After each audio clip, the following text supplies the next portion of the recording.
नमस्कार, आप देख रहे हैं जेके 24/7 न्यूज और मैं हूं आपके साथ सलोनी मलिक। बुलेटिन का आगाज करेंगे फटाफट अंदाज में। कृषि कानूनों के मसले पर किसानों का विरोध लगातार चल रहा है। इस आंदोलन को खत्म करने के लिए आज फिर से किसान संगठनों और सरकार के बीच बातचीत हो रही है। आज पंजाब के सीएम कैप्टन अमरिंदर सिंह ने गृह मंत्री अमित शाह से मुलाकात की। इस दौरान किसान आंदोलन का कुछ हल निकलने पर चर्चा हुई। किसानों की मांग है कि एमएसपी को पक्का किया जाए, मंडी सिस्टम पर धूल के बादल हटाए जाएं, वरना संसद का सत्र बुलाकर कानून के वापस लिया जाए। भारतीय किसान यूनियन के किसान राकेश टिकैत का कहना है कि अगर आज सरकार मांगे नहीं मानती है तो आंदोलन हाथ से बाहर निकल जाएगा।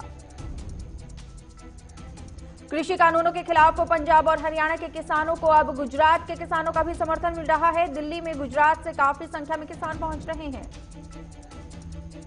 किसानों के प्रदर्शन की वजह से सिंघू बॉर्डर, टिकरी बॉर्डर, चिल्ला बॉर्डर समेत कई बॉर्डर को बंद कर दिया गया है। दिल्ली ट्रैफिक पुलिस की ओर से एडवाइजरी जारी की गई है।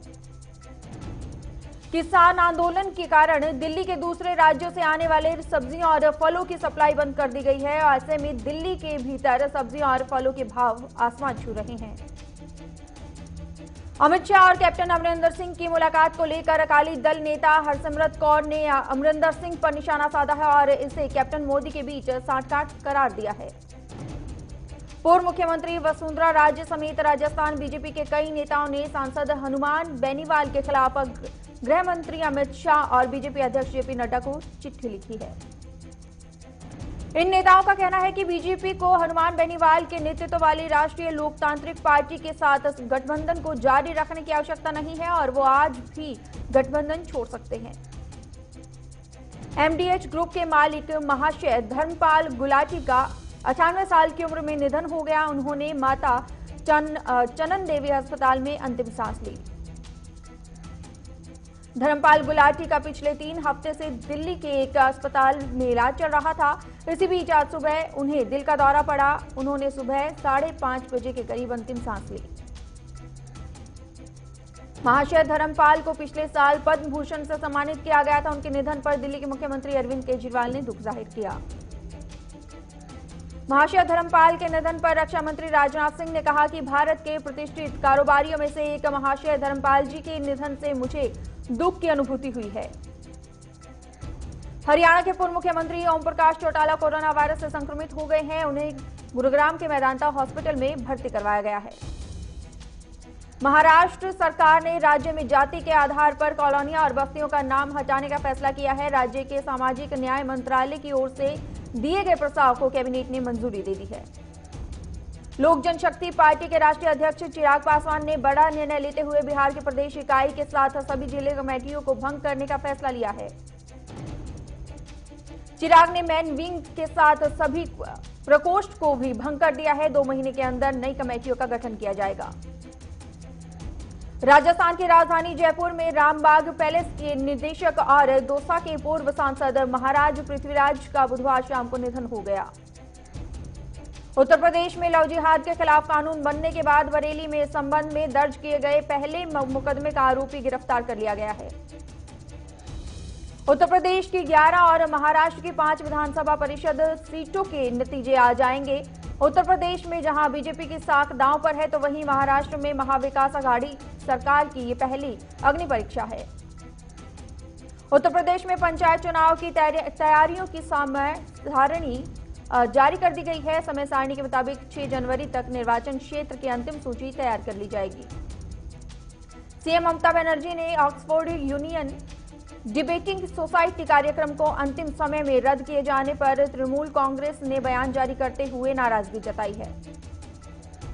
टीएमसी के एक सांसद ने कहा है कि ये कोई पहली बार नहीं हुआ है, जाहिर है कि ऊपर से कुछ दबाव है। उन्होंने 2018 के ममता बनर्जी के शिकागो इवेंट का जिक्र किया जिसे समान परिस्थितियों में बंद कर दिया गया था। भारत में कोरोना वायरस से संक्रमितों की संख्या बढ़कर 95,34,965 हो गई है, जबकि कुल मृतकों की संख्या 1,38,648 हो गई है। केंद्रीय स्वास्थ्य मंत्रालय के आंकड़ों के मुताबिक भारत में पिछले 24 घंटे में कोविड-19 से 35,551 मरीज संक्रमित हुए हैं। वहीं इस दौरान 526 मरीजों ने वायरस के चलते जान गंवाई है। राजधानी दिल्ली में पिछले 24 घंटे में कोरोना के 3,944 नए मामले सामने आए हैं, जबकि 82 मरीजों की मौत हुई है। इस दौरान पहली बार राजधानी में रिकवरी रेट 93% के पार किया गया है। साथ ही 78,000 से ज्यादा कोरोना केस जो देश भर में अब तक रिकॉर्ड किए गए हैं।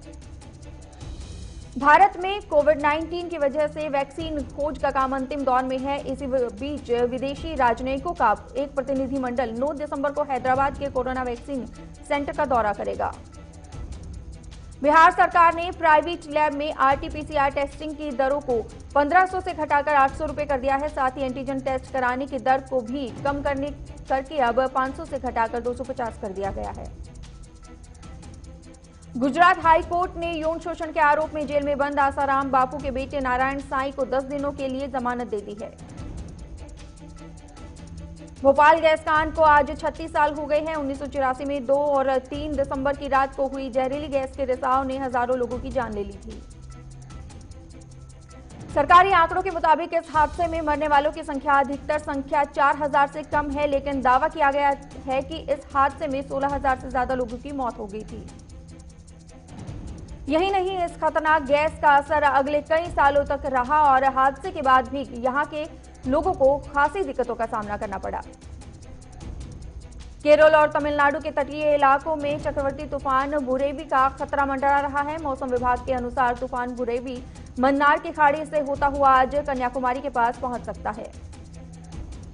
मौसम विभाग ने तमिलनाडु और दक्षिण केरल में भारी वर्षा होने का अनुमान जताया है, जिसके बाद दोनों ही राज्यों में प्रशासन ने अलर्ट जारी कर दिया है। मछुआरों को समुद्र तट से दूर रहने की सलाह दी गई है। चक्रवात को देखते हुए तिरुवनंतपुरम जिला प्रशासन ने तटीय इलाकों में तैयारी पूरी कर ली है। डिजास्टर मैनेजमेंट यूनिटों को तैनात कर दिया गया है। इलाहाबाद हाई कोर्ट ने लव इन रिलेशन में इस रहे जोड़े को राहत देते हुए कहा है कि इन लव रिलेशनशिप को देश में वैधानिक मान्यता प्राप्त है, इसलिए इस मामले में किसी को भी हस्तक्षेप का अधिकार नहीं है। सुप्रीम कोर्ट ने केंद्र सरकार को सीबीआई, प्रवर्तन निदेशालय और राष्ट्रीय जांच एजेंसी समेत अन्य जांच एजेंसियों के दफ्तर में सीसीटीवी और रिकॉर्डिंग उपकरण लगाने का निर्देश दिया है। गुजरात के स्टैच्यू ऑफ यूनिटी के टिकटों से हुई आय में 5.24 करोड़ रुपए के गबन को लेकर रकम एकत्रित करने वाली एजेंसियों के कर्मचारियों के खिलाफ मामला दर्ज किया गया है। लुधियाना से अगवा हुई 2.5 साल का बच्चा मोगा पुलिस ने बरामद कर लिया है। अपहरणकर्ताओं ने 4 करोड़ की फिरौती मांगी थी।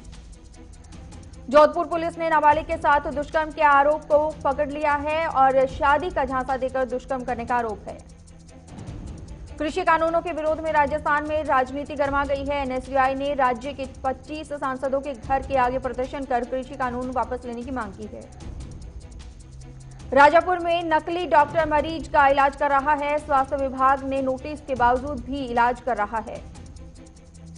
चामराजनगर में नारियल खेती किसानों ने केंद्र सरकार और प्रधानमंत्री के खिलाफ नारेबाजी की। किसानों ने नारियल के पट्टों से मोदी का पुतला बनाकर फूंक दिया है। भालकी में किराना दुकानों में व्यापारियों ने ग्राहकों से पुलिस की ओर से चालान काटने पर रैली निकाली है। दरअसल चालान काटने के डर से ग्राहकों ने आना कम कर दिया। बस्तर पुलिस ने शहर में विभिन्न एटीएम मशीनों से फर्जी तरीके से करोड़ रुपए गायब करने वाले 2 शातिर अपराधियों को गिरफ्तार कर लिया है। पूर्णिया में बिहार सरकार का पंचायत भवन की खस्ता हालत हो चुकी है। भवन निर्माण 5 सालों से अधूरा पड़ा है।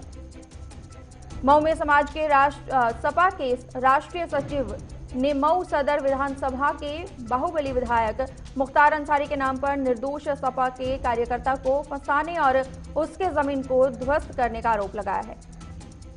फतेहपुर में सांसद और केंद्रीय मंत्री साध्वी निरंजन ज्योति को कोरोना पॉजिटिव होने के बाद लोगों ने उनके जल्दी स्वस्थ होने की कामना की है। सुंदरकांड का पाठ करा रहे हैं। हमीरपुर में पंचायती राज चुनाव ने अपने पसंद के प्रत्याशी को पार्टी का समर्थन दिलवाने के लिए कांग्रेस पार्टी की बैठक के दौरान नोकझोंक देखने को मिली।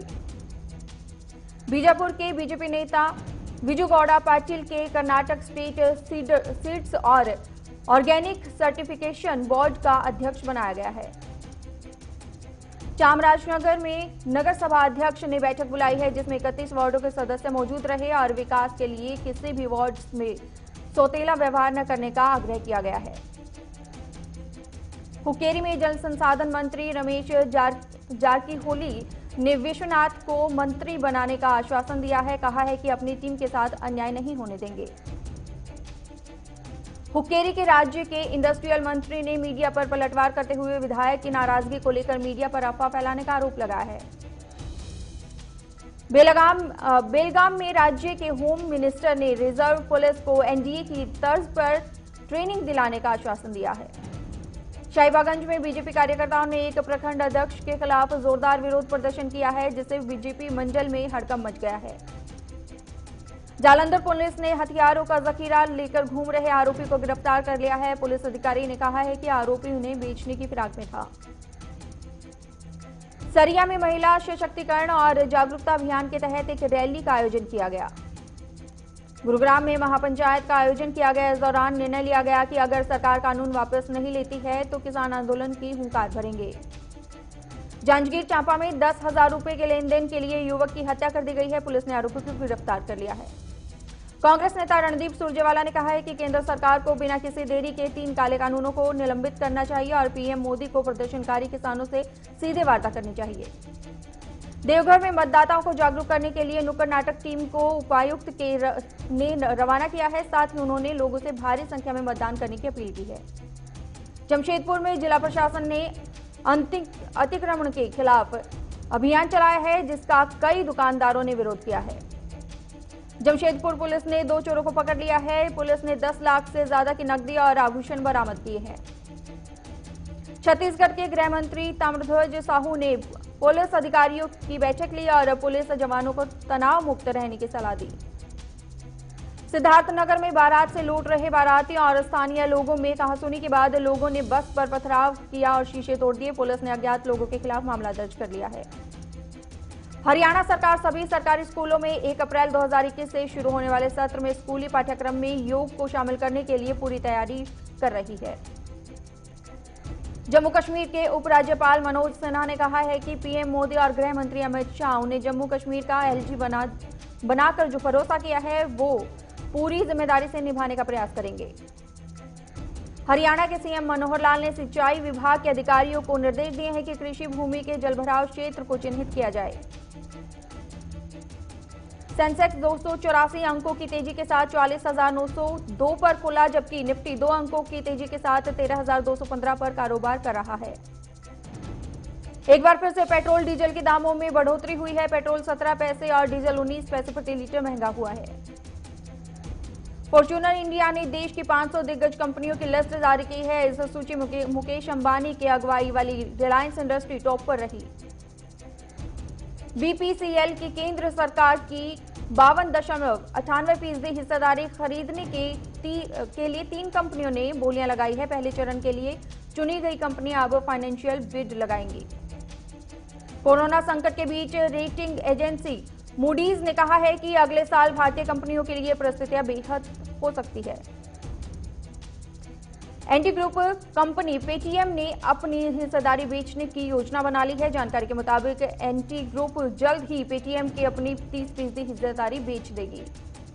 भारतीय एयरटेल ने अपनी सहायक कंपनी भारतीय इंफ्राटेल की 4.9% अतिरिक्त हिस्सेदारी खरीदी है। टाटा समूह बिग बास्केट में करीब 80% हिस्सेदारी खरीद सकता है। इस सौदे के लिए दोनों के बीच 5 महीने से चली आ रही बातचीत अंतिम चरण में है। चीन अनाज के संकट का सामना कर रहा है। ऐसे में पहली बार चीन ने भारत से चावल का आयात शुरू किया है। टाटा सन्स ग्रुप के नए डिजिटल वेंचर टाटा डिजिटल ने सरकार के रूरल ई कॉमर्स वेंचर ग्रामीण ई स्टोर में 10 करोड़ रुपए का निवेश किया है। दुनिया भर में अब तक 6,48,15,000 लोग कोरोना संक्रमित हो चुके हैं, जबकि कोरोना से 14,98,000 लोगों की मौत हो चुकी है। विश्व में पिछले 24 घंटे में 6.26 लाख नए मामले सामने आए हैं, जबकि कोरोना से 12,299 संक्रमितों की जान चली गई है। अमेरिका में 15 दिसंबर से टीकाकरण शुरू हो सकता है। फरवरी तक 10 करोड़ लोगों को टीका लगाने की तैयारी है। रूस के राष्ट्रपति व्लादिमीर पुतिन ने अधिकारियों से कहा है कि वे अगले हफ्ते से देश में कोरोना की वैक्सीन का अभियान शुरू कर दें। रूस के लोगों को इसे फ्री में लगाया जाएगा। भारत ने ब्रिटेन के प्रधानमंत्री बोरिस जॉनसन को अगले साल गणतंत्र दिवस समारोह के लिए मुख्य अतिथि के रूप में आमंत्रित किया है। यूएन में भारत ने पाकिस्तान को एक बार फिर से फटकार लगाई है। भारत ने करतारपुर साहिब गुरुद्वारा के प्रबंधक के मुद्दे पर उससे आड़े हाथ लिया। अमेरिका में राष्ट्रपति डोनाल्ड ट्रंप ने चुनाव में अपनी हार को न स्वीकार करते हुए एक बार फिर से वोटों की गिनती कराने की मांग की है।